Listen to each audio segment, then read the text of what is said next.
बताओ।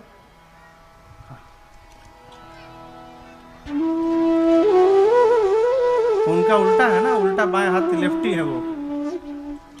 हाँ, क्या होगा? जितनी बार भगवत नाम लेने का प्रयास करेंगे धीरे धीरे भगवान पे भरोसा होगा। और भरोसा देखिए, भरोसा क्या होगा? भगवान हमारा सब अच्छा करेंगे ये भरोसा नहीं है, जो होगा वो हमारे लिए अच्छा होगा ये भरोसा है। आप समझ रहे मेरी बात को? भगवान हमारा सब अच्छा अच्छा करेंगे ये भरोसा नहीं है, जो हमको बुरा दिख रहा है वो भी हमारे लिए अच्छा होगा ये भरोसा है। आपको एक कथा सुनाऊं। एक राजा का एक मंत्री था। मंत्री का स्वभाव किसी भी बात पर कहता था, प्रभु आपकी बड़ी कृपा, अद्भुत किया प्रभु आपने, बड़ी कृपा प्रभु आपकी। एक बार मंत्री के साथ राजा शिकार पर गए और राजा ने एक शिकार पर बाण चलाया और बाण ठीक से उंगली पे फंसा नहीं, बाण निकला तो राजा की उंगली यहां पर कट गई, इतनी उंगली निकल गई। अब उंगली निकल गई तो राजा चिल्लाने लगा, साथ में खड़ा मंत्री, जय हो प्रभु, अद्भुत किया आपने, बड़ी कृपा प्रभु, आपने उंगली काट दी, अद्भुत किया प्रभु। राजा बोले हमारी उंगली कट गई? ये मंत्री कह रहा अद्भुत किया। कहा जेल में डालो इस मंत्री को, सजा दे दिया, जेल में कारागार में डाल दो। मंत्री जब जेल में जाने लगा तो मंत्री फिर कहने लगा, प्रभु आपकी बड़ी कृपा प्रभु, अद्भुत कर रहे हैं आप नाथ, जय जय, आनंद आ गया। सब बोले पागल हो गया है ये। मंत्री जेल में चला गया। साल डेढ़ साल बाद अब उंगली तो कट गई। राजा एक दिन फिर निकला शिकार पर। शिकार पर निकला तो शिकार करते करते गहन जंगल में चला गया और जंगल के आदिवासी राजा को पकड़ लिए। पकड़ के सब राजा को ले गए और वो आदिवासी अपने भगवान को प्रसन्न करने के लिए राजा की बलि देने की तैयारी करने लगे। राजा तो समझे आज जीवन का आखिरी समय है, खूब बढ़िया कपड़ा वपड़ा पहना के, माला पहना के, भोजन करा के, तिलक करके और राजा को ले जाके सुला दिए सब काटने के लिए सिर। राजा लेटा हुआ, अब आज मर गया। जो मारने वाला था उसकी दृष्टि राजा की उंगली पे चली गई। उसने आदिवासियों के सरदार से कहा, सरदार इसकी बलि नहीं जा सकती, ये तो भंग है, कटा है, उसकी उंगली कटी हुई है, इसको भगवान स्वीकार नहीं करेंगे, ये पूर्ण नहीं, अपूर्ण है। आदिवासियों ने राजा को छोड़ दिया। राजा जब भगा राज्य महल की ओर न तो रोते हुए गया और उसको अपने मंत्री की बात याद आने लगी। ओ मेरा मंत्री कहा था प्रभु अद्भुत किया आपने, आज पता चला कितना अद्भुत किया था भगवान ने। यदि मेरी उंगली न कटी होती तो आज तो सीताराम हो जाता। गया, जाकर सबसे पहले मंत्री को बाहर बुलवाया, उससे क्षमा याचना की और कहा कि क्षमा करो, आज मुझे तुम्हारे उस दिन की बात का पता चला, मेरी उंगली न कटी होती तो आज तो मैं पूरा कट जाता। लेकिन ये बताओ, मेरी उंगली कट गई तो मेरा भला हुआ, मैं बलि से बच गया। तुमको 1.5 साल में जेल में रखा, तुम जेल जाते समय बोले प्रभु बड़ी कृपा आपकी, अद्भुत कृपा। मंत्री बोला प्रभु मेरे पर भी कृपा है, यदि आप मुझे जेल में न डाले होते तो आपके साथ शिकार पर मैं भी गया होता।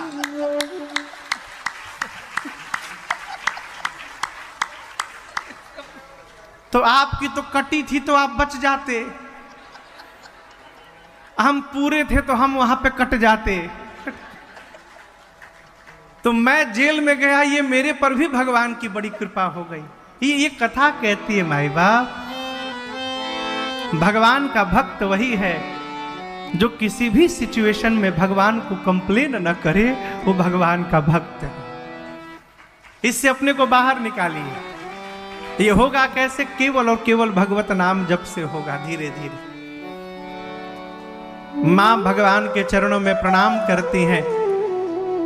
मां ने प्रश्न किया, प्रभु ये भगवान नर शरीर में कब आते हैं?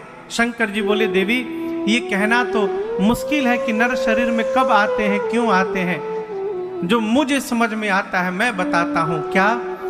जब जब होई धर्म के हानि, जब जब होई धर्म के हानि, बाढ़हि असुर अधम अभिमानी, बाढ़हि असुर अधम अभिमानी, करहि अनीति जाई नहीं बरनी, करहि अनीति जाई नहीं बरनी, सीधहि बेप्र धेनु सुर धरनी, सीधहि बेप्र धेनु सुर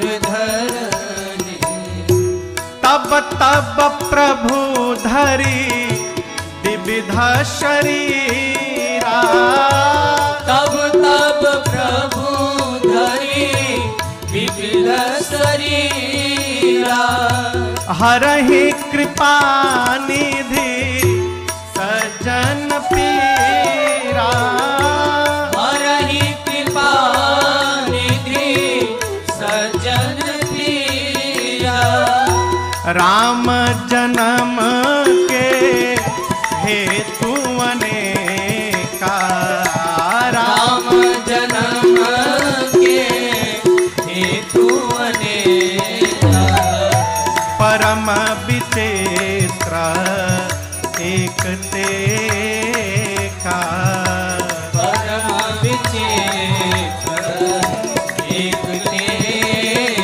का, परम विचित्र एक ते का, परम विचित्र एक ते का।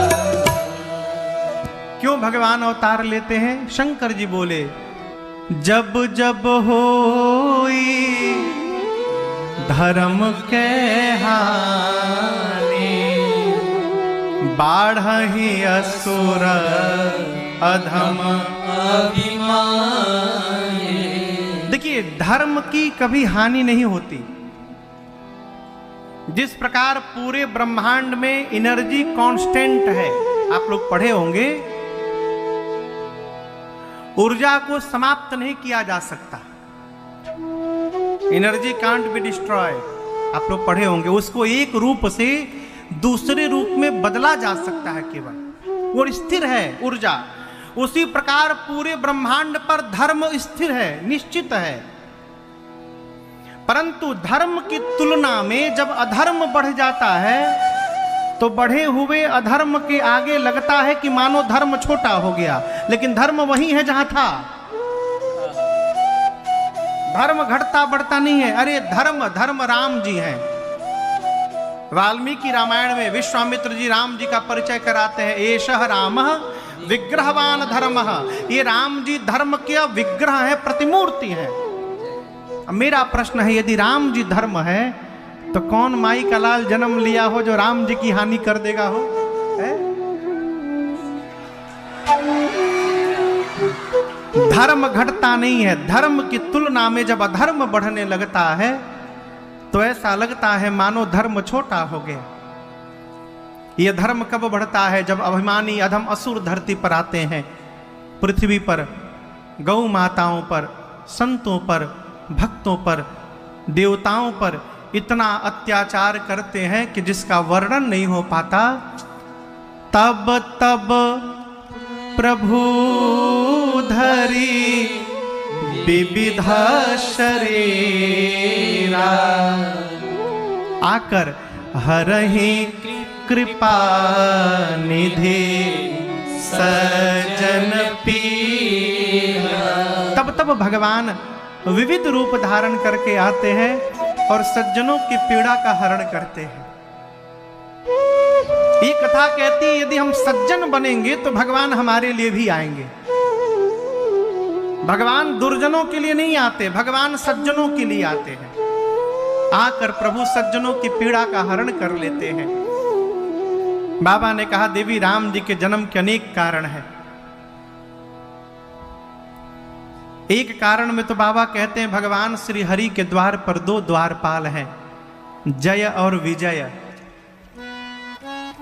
एक बार सनकादिक ऋषि भगवान से मिलने गए तो जय विजय ने द्वार पर रोक दिया, कहा अभी प्रवेश वर्जित है किसी के लिए भी। मुनियों ने कहा मुनि हैं, कोई भी हो आप नहीं जा सकते भीतर। सनकादिक मुनियों ने 3 बार जाने के लिए अनुमति मांगी। जब जय विजय ने मना कर दिया, तुरंत कमंडल से जल निकाला और कहा भगवत दर्शन में विघ्न करते हो, तुम जाओ, दोनों असुर बन जाओ। भगवान दौड़ करके बाहर आए, बोले क्षमा करिए, मेरे पार्षद हैं दोनों। मुनियों ने कहा प्रभु असुर तो इनको बनना पड़ेगा, हमने 3 बार कहा जाने दो, 3 बार रोका है ना, एक बार असुर नहीं बनेंगे, 3 जन्म असुर में धारण करना पड़ेगा। और आपके पार्षद है ना, तो मैं आपसे कहता हूं जब जब ये दोनों असुर बनेंगे तब तब आपको भी शरीर धारण करके जाकर इन दोनों को वहां से मुक्त करना पड़ेगा, ये असत्य होने वाला नहीं है। सतयुग में वही जय विजय हिरण्याक्ष और हिरण्यकश्यप बने, तो हिरण्याक्ष के लिए भगवान वराह अवतार लिए, हिरण्यकश्यप के लिए नरसिंह अवतार लिए। दूसरा जन्म त्रेता में रावण कुंभकर्ण के रूप में हुआ, जिनके लिए रघुनाथ जी अवतार लिए। और गोस्वामी जी कहते हैं राम जी ने रावण को मुक्त कर दिया, फिर मुक्त हुआ नहीं वो। मुकुत न भय हते भगवाना, क्यों? 3 जन्म द्विज वचन प्रवाह। 3 शरीर धारण करना, इसलिए वही जय विजय द्वापर में शिशुपाल और दंतवक्र के रूप में आए, जिनको भगवान श्री कृष्ण ने मुक्त किया है। ये पहला कारण। दूसरे कारण में एक राक्षस है जिसका नाम है जलंधर। क्या नाम है? हाँ, असुरों का राजा है, परम वीर है, बहुत वीर शक्तिशाली है। जलंधर की पत्नी का नाम है वृंदा। ये तुलसी मैया का पिछला शरीर है वृंदा मैया का। परम सती है मां वृंदा, अपने पति के चरणों में निष्ठावान है। और याद रखिएगा, यदि कोई स्त्री निष्ठा पूर्वक पातिव्रत धर्म का पालन करे तो उसके सतीत्व के कवच के आगे काल भी भय खाता है। ये प्रमाण है यहां पर। मां वृंदा के सतीत्व के कवच के कारण जलंधर को युद्ध में कोई मार नहीं पाया, यहां तक कि भगवान शंकर नहीं मार पाए। इतना अभेद्य कवच रहा सतीत्व का। जब देवता मार नहीं पाए तो देवता पहुंचे भगवान श्री हरि के पास, कहे प्रभु आप कुछ करिए। भगवान ने कहा जाइए आप लोग युद्ध करिए। जलंधर जब युद्ध करने चला तो वृंदा मैया ने पति से कहा कि जब तक आप सकुशल लौट कर नहीं आएंगे, मैं आपकी कुशलता के लिए पूजन में बैठी रहूंगी दीपक जला करके। वृंदा मैया पूजा करने बैठ गई, जलंधर गया युद्ध करने। और जैसे युद्ध उधर देवताओं के बीच और जलंधर असुरों के बीच प्रारंभ हुआ, भगवान हरि छल करके और जलंधर का रूप धारण करके वृंदा मैया के सामने चले आए। वृंदा जी ने अपने पति का रूप देखा, पूजा छोड़ के उठ गई। और जैसे पूजा छुटी हो उसी समय युद्ध में जलंधर मार दिया गया। उसका कटा हुआ सिर वृंदा मैया के सामने आके गिरा। वृंदा मैया ने जब पति का कटा हुआ सिर देखा तो कांप गई। भगवान से पूछी कौन हो तुम? भगवान मारे शर्म के, छल किया है ना एक सती के साथ, भगवान शर्म के कारण अपने रूप में आए और सिर नीचे कर लिए।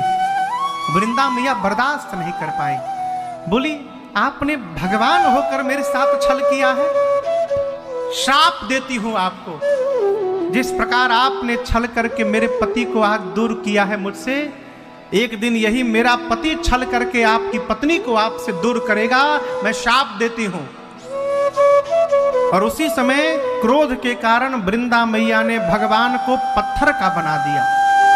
और जैसे पत्थर का बनाया, वहीं पर भगवान शालिग्राम भगवान के रूप में प्रकट हो गए, पत्थर बन गए हो। भगवान जब शालिग्राम बने तो हाहाकार मच गया, सृष्टि का क्या होगा। लक्ष्मी जी, देवता सब आकर वृंदा जी से क्षमा मांगने लगे, क्षमा करिए। वृंदा मैया ने भगवान को पहले जैसा बनाया और अपने शरीर में योगाग्नि को प्रज्वलित करा के अपने आप को जलाकर भस्म कर दिया। तब वृंदा जी के शरीर के राख से ये तुलसी जी का विरवा वहीं पहली बार प्रकट हुआ। तब भगवान ने कहा सबसे कि आज के बाद मेरा एक रूप शालिग्राम का रहेगा और शालिग्राम जी का विवाह अब आज के बाद तुलसी जी के साथ किया जाएगा। ये भगवान ने वचन दिया। वहां पर भगवान ने यह भी वचन दिया कि जब तक आज के बाद मेरे भोग में तुलसी दल नहीं पड़ेगा, मैं कोई भी भोग स्वीकार करने वाला नहीं हूं। है? भगवान ने तुलसी जी को अपने सिर पे धारण कर लिया है। ये भगवान के जन्म का दूसरा कारण है। तीसरे कारण में नारद जी ने भगवान को शाप दे दिया। पार्वती मैया सुनी तो चौंक गई। नारद विष्णु भगत पुनि ज्ञानी, गिरिजा चकित भई सुनिबानी। मां बोली, प्रभु नारद जी तो भगवान के भगत हैं, नारद जी ने क्यों शाप दे दिया।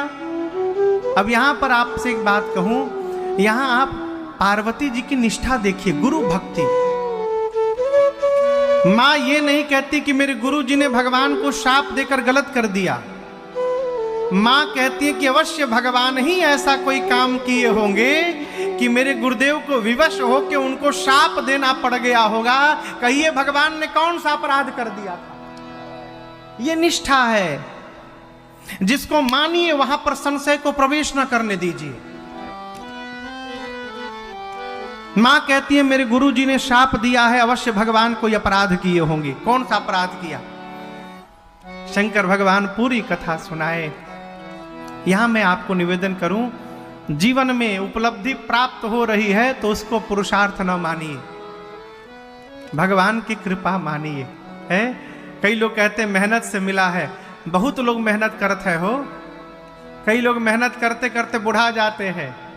आप पर यदि कुछ प्राप्त हो रहा है, आप पर भगवान की अहेतुकी कृपा करुणा है, इसका अनुभव करिए जीवन में। जब ये लगने लगेगा कि हम कर रहे हैं, यहीं से अभिमान जन्म ले लेता है, यही अभिमान को जन्म देता है। नारद जी को अभिमान हो गया कि मैंने काम को हरा दिया, और ऐसा अभिमान हुआ कि भगवान देखे तो ये हमारे भगत जी गलत दिशा में जाने लगे हैं। अभिमान समाप्त करो। भगवान ने फंसाया मोह में, विवाह की इच्छा जगी, भगवान से उधार मांगे चेहरा, आपन चेहरा दीजिए, हमरे चेहरा पर डाउट है माला मिलेगी कि नहीं, लेकिन आप इतने सुंदर है भगवान, आपके चेहरे पर माला जरूर मिल जाएगी। भगवान से मांगे, भगवान का चेहरा भगवान बना दिए बानर का चेहरा। हाँ।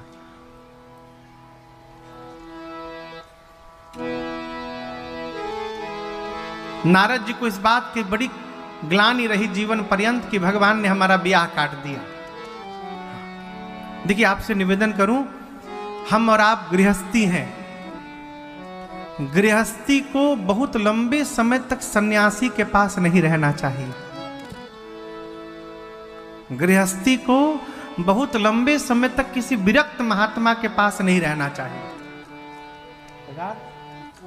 जाइए, एक दो दिन रहिए, सेवा करिए, प्रणाम करके फिर घर वापस आइए। क्यों? बहुत लंबे समय तक विरक्त के पास रहना प्रारंभ कर देंगे तो आपकी गृहस्थी खतरे में आ जाएगी, आप भी विरक्त भाव में प्रवेश कर जाएंगे। ये कारण है। और दूसरा, सन्यासी महात्मा को, विरक्त महात्मा को लंबे समय तक किसी गृहस्थी के पास नहीं रहना चाहिए। जाइए, मिलिए, सेवा लीजिए, तुरंत निकलिए वहां से। नारद जी विरक्त महापुरुष हैं, गृहस्थ के लिए व्याकुल हो गए, इसलिए भगवान ने बानर बना दिया। यदि आज सुंदर रूप दे के विवाह करा दूंगा तो जीवन भर बानर की तरह नाचना पड़ेगा, इसलिए पहले ही बानर बना के बचा दो इनको। भगवान ने उनको बानर बना दिया, स्वयं राजकुमार बन करके चले गए, विवाह करके लेके आ गए। नारद जी को पता चला तो शाप दे डाले, हमरे साथ धोखा किया आपने ना, जिस राजकुमार का रूप धारण किया वो शरीर धारण करिएगा, बानर बनाया, आप मनुष्य बनेंगे तो बानर सहायता करेंगे, और आज जैसे मैं रो रहा हूं एक दिन पत्नी के लिए आपको भी रोना पड़ेगा, मैं शाप देता हूं। भगवान बोले एक्सेप्टेड, सब स्वीकार है। ये भगवान के जन्म का तीसरा कारण। चौथे कारण में सृष्टि के आदि माता पिता स्वयंभू मनु और शत्रुपा मैया ने जाकर नैमिषारण्य में 23,000 वर्ष तपस्या की है। भगवान प्रकट भय, मनु जी ने से भगवान से कहा, प्रभु हम आपके जैसा पुत्र चाहते हैं। भगवान बोले, अब अपने जैसा कहाँ ढूंढेंगे, हम ही आपके घर पुत्र बन करके अवतार ले लेंगे मनु जी, आपको वचन देते हैं। ये भगवान के जन्म का चौथा कारण। पांचवें कारण में राम जी से पहले रावण के जन्म की कथा। कैसे जन्म हुआ? कुसंग से। देखिए, हम और आप भारत में रहते हैं, चारों तरफ सत्संग की धारा बहती है। जीवन में सत्संग मिले सौभाग्य समझिएगा, न मिले दुर्भाग्य न समझिएगा। सत्संग न मिले तो घबराइए मत, कुसंग से बच के रहना भी सत्संग के बराबर बताया गया है। कुसंग न लगे, क्यों? क्षण मात्र का कुसंग जीवन भर के सत्संग को समाप्त कर सकता है। प्रताप भानु नाम का राजा, कुसंग लगा, श्राप मिला उसको, और वही प्रताप भानु रावण बना। छोटा भाई अरिमर्दन कुंभकर्ण बना, और सौतेले मंत्री धर्म रुचि रावण के सौतेले भाई विभीषण बने। कठोर तपस्या किया रावण। ब्रह्मा जी शंकर जी आशीर्वाद देने गए। रावण पहले बोला कि मैं मरूं नहीं, हम काहू के मरही, किसी के मारने से मैं मरूं नहीं। ब्रह्मा जी बोले इम्पॉसिबल, दूसरा कुछ मांगो। तो बहुत दिमाग लगाया, बोला ठीक है, बानर मनुज जात दुई वानर को और मनुष्य को छोड़कर तीसरा कोई न मारे। मुझे मारे तो बानर मारे, नहीं तो मनुष्य मारे। ब्रह्मा जी बोले तथास्तु, ऐसा ही होगा। कुंभकर्ण के पास गए, वो मांगने के लिए बैठा था। 6 महीना जगूं, 1 दिन के लिए सोऊं। ब्रह्मा जी उसका साइज देखे, फिर सोचे ये 6 महीना जग जाएगा तो पूरी सृष्टि खा जाएगा मेरी।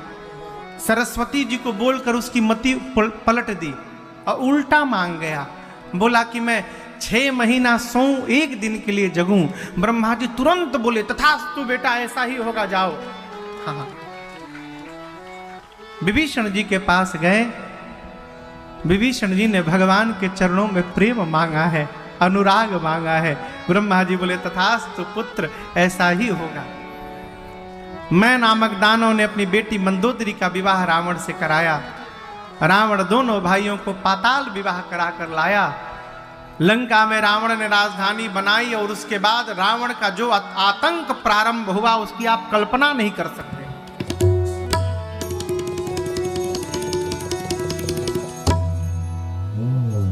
इतना आतंक हुआ रावण का, जेहि जेहि देश धेन द्विज पावहि, गांव नगर पुर आग लगावहि। देखिए, लोग कहते हैं रावण ब्राह्मण था। रावण ब्राह्मण नहीं था, बिल्कुल इस भ्रम से बाहर रहिएगा। रावण ब्राह्मण था। ब्राह्मण वही होता है जिसके माता पिता दोनों ब्राह्मण होते हैं, उनसे उत्पन्न संतान को ब्राह्मण कहा जाता है। ब्राह्मण की दूसरी कोई परिभाषा नहीं है। रावण ब्राह्मण नहीं है। ए आतंक, निशाचर है वो, निशाचर निशाचर है रावण। उत्तम कुल पुलस्त्य करनाती, तो पुलस्त्य ऋषि का नाती है। पुलस्त्य ऋषि उनके पिता नहीं है। रावण का इतना आतंक बढ़ा, धरती व्याकुल हो गई, घबरा गई। गौ का रूप धारण करके मुनियों के पास गई। मुनि लोग ब्रह्मा जी के पास ले गए। ब्रह्मा जी सबको समेट के देवताओं के साथ पृथ्वी को लेकर कैलाश आए और कैलाश सभा बैठी। भगवान कहाँ मिलेंगे, भगवान कहाँ मिलेंगे हो? सारे देवता एक साथ बैठ गए। एक देवता ने कहा बैकुंठ में मिलेंगे, एक ने कहा गोलोक में मिलेंगे, एक ने कहा नहीं नहीं हम जानते क्षीर सागर में, एक ने कहा नहीं हम तभी मिल के आए हैं, साकेत में मिलेंगे। शंकर जी की बारी आई तो बाबा कहते देवी तेही समाज गिरिजा में रहे अवसर पाई बचन एक कहे।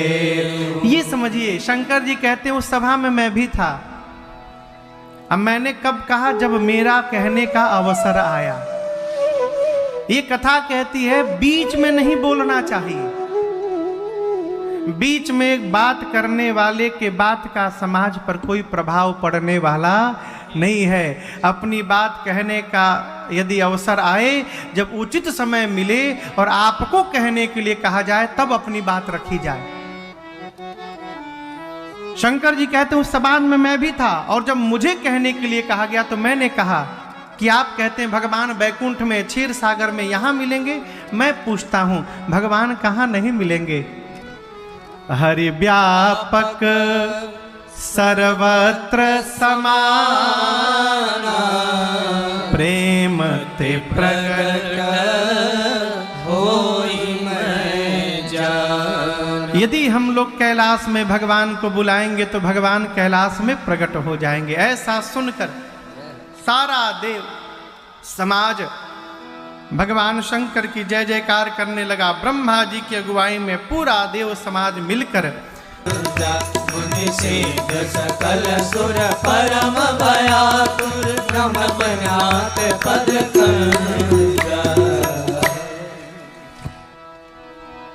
जानि सभय सुर भूमि सुनि बचन समेत स्नेह गगन गिरा गंभीर भई हरनि शोक संदेह। गोस्वामी जी कहते हैं देवताओं की इस आर्त पुकार को सुनकर भगवान की आकाशवाणी भई। यहां दर्शन करिए, शंकर जी कहते प्रेम से बुलाएंगे तो भगवान प्रकट हो जाएंगे। यहां भगवान प्रकट नहीं भय, उनकी आवाज आई। क्यों?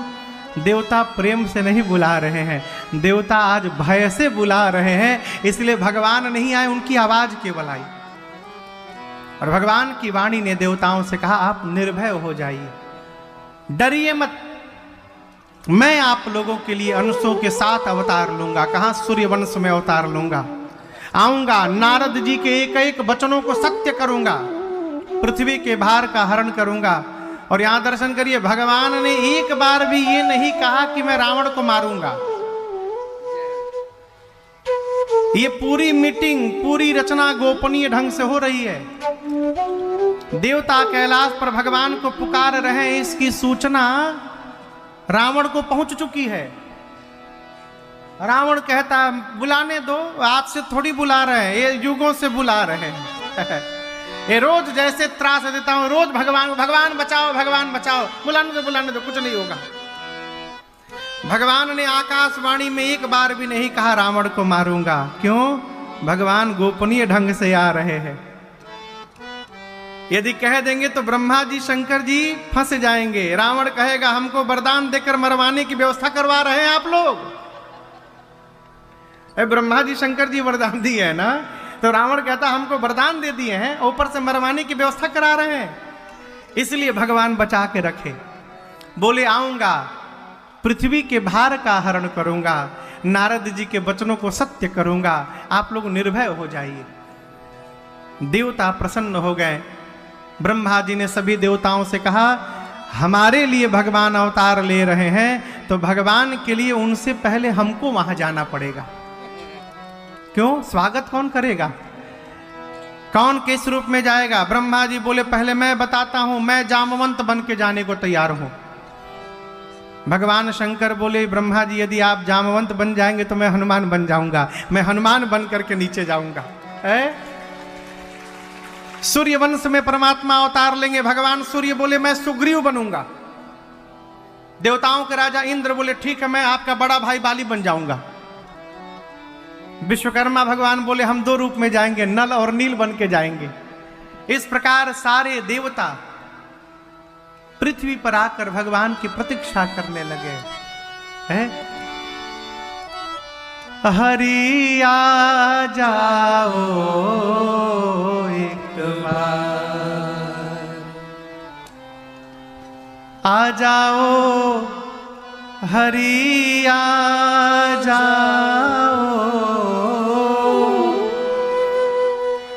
तुम आ जाओ एक बार, प्रभु आ जाओ एक बार। 500 वर्षों से मैं राह निहारे बैठा हूँ,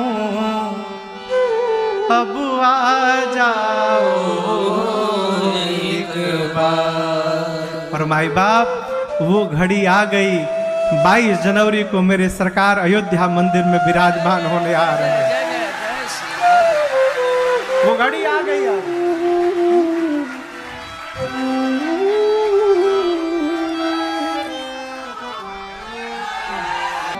अवध बिहारी सांवरिया। अयोध्यापुरी। आप में से कोई अयोध्या गया है? हाथ नीचे करिए। कौन कौन नहीं गया है? बहुत सही। बहुत दूर है भी ना यहां से, यही थोड़ी है, हजारों किलोमीटर दूर। न कोई साधन है, कैसे जाएंगे? हैं?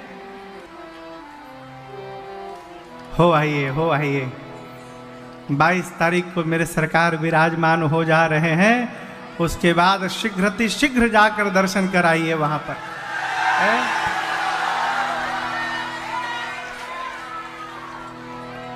गोस्वामी जी भगवान शंकर के मुख से कहलवाते हैं, बाबा ने कहा देवी अयोध्यापुरी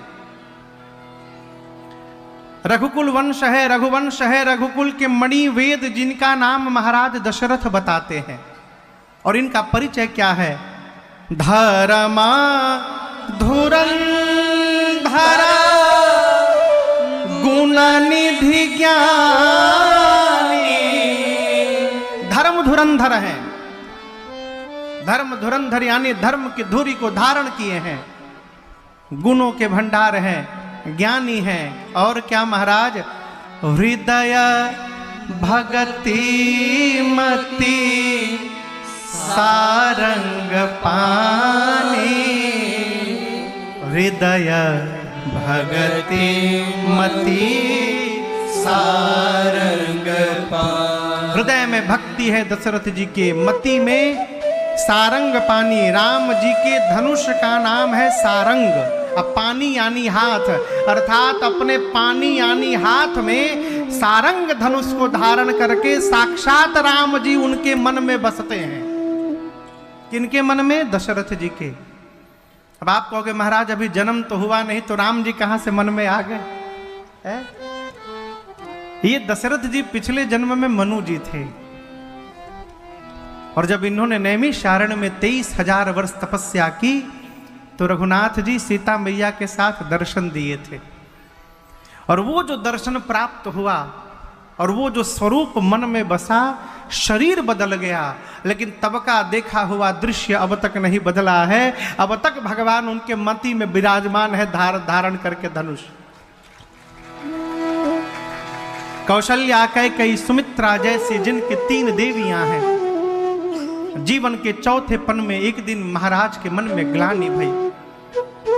ग्लानि किस बात की? भेगलानी मोरे सुत नाही, भेगलानी मोरे सुत नाही। ग्लानि भई कि मेरे घर में मेरा कोई पुत्र नहीं है। और यहां दर्शन करिए, ग्लानि भई तो महाराज वैद्य के पास नहीं गए, गुरु जी के पास गए। और गुरु जी को जाकर महाराज ने अपना सुख दुख सब सुनाया। ये प्रसंग कहता है जीवन में सबके सामने हंसने से अपने को बचाइए और जीवन में सबके सामने रोने से अपने को बचाइए। जब आप सामने वाले से सामने हंसेंगे तो सामने तो हंसेगा लेकिन भीतर भीतर कूढ़ेगा, ये बहुत हंस क्यों रहे भाई, इनका इतना अच्छा क्यों हो गया है। और जब उसके सामने रोइएगा तो उदास तो होगा लेकिन भीतर भीतर प्रसन्न होगा। बहुत उड़ रहे थे, अब पता चल रहा है इनको। तो यह प्रसंग कहता है महाराज किसके सामने हंसे और किसके सामने रोए। माई बाप, जो मनुष्य दिन रात केवल आपके मंगल के बारे में सोचता रहता है, उसी के सामने जाकर हंसना है तो हंसिए और वहीं रोना है तो जाकर रोइए, सबके सामने न रोइए। यहां महाराज गुरु जी के सामने आके रोए, अपना दुख बताएं, समाज का सुख बताएं। महाराज की बात सुनकर गुरुदेव ने कहा महाराज धैर्य रखिए, आप एक संतान के लिए रो रहे हैं, मैं कहता हूं एक नहीं आपको 4-4 पुत्र होने वाले हैं, धैर्य रखिए महाराज। और कोई सामान्य जीव नहीं आएगा। त्रिभुवन विदिता भगत भयहारी, तीनों लोक में जिसकी महिमा फैली रहेगी। भगवान आएंगे भक्तों के भय का हरण करने के लिए, धैर्य रखिए। गुरु जी ने तैयारी की, पुत्र कामेष्टि यज्ञ की। आप बताइए बेटा होगा, ये बात किसने कही? दशरथ जी से ये बात किसने कही कि आपको पुत्र होंगे? गुरु जी ने। तो ये संकल्प गुरु जी का हो गया। तो यज्ञ में आहुति दशरथ जी नहीं देंगे, अब गुरु जी आहुति देंगे क्योंकि संकल्प उनका है। दशरथ जी रानियों के साथ बैठे रहे और यज्ञ में भगति सहित मुनि आहुति दीन है, भगति सहित मुनि आहुति दीन, प्रगटे अग्नि चरु कर लीने, प्रगटे अग्नि चरु कर लीने। जो वशिष्ठ कछु हृदय विचारा, जो वशिष्ठ कछु हृदय विचारा, सकल काज भा सिद्ध तुम्हारा, सकल काज भा सिद्ध तुम्हारा। यह भी बाटी देहु नृप जाई, यह भी बाटी देहु नृप जाई, तथा लोक जे भाग बनाई, यथा लोक जे भाग बनाई, यथा लोक जे भाग बनाई। यज्ञ के बाद साक्षात अग्नि नारायण प्रकट भय। गुरुदेव भगवान वशिष्ठ जी को बुलाकर प्रसाद दिया, घी खीर का कटोरा, और कहा वशिष्ठ जी आपने जिस मनोकामना के निमित्त यज्ञ किया है आपकी मनोकामना पूरी भई। प्रसाद का कटोरा लेके गुरुदेव दशरथ जी को देखकर बोले महाराज पूरे को 2 भाग में बांटिएगा, आधा भाग बड़ी रानी कौशल्या जी को दीजिएगा, आधे को 2 भाग में बांटकर पा भाग मझली रानी कैकेयी जी को दीजिएगा, और बचे हुए पा भाग को 2 भाग में बांटकर 1 भाग कैकेयी और एक कौशल्या जी को देखकर कहिएगा दोनों रानियां अपने अपने हाथों से प्रसन्न मन से सुमित्रा जी को सौंप देंगी।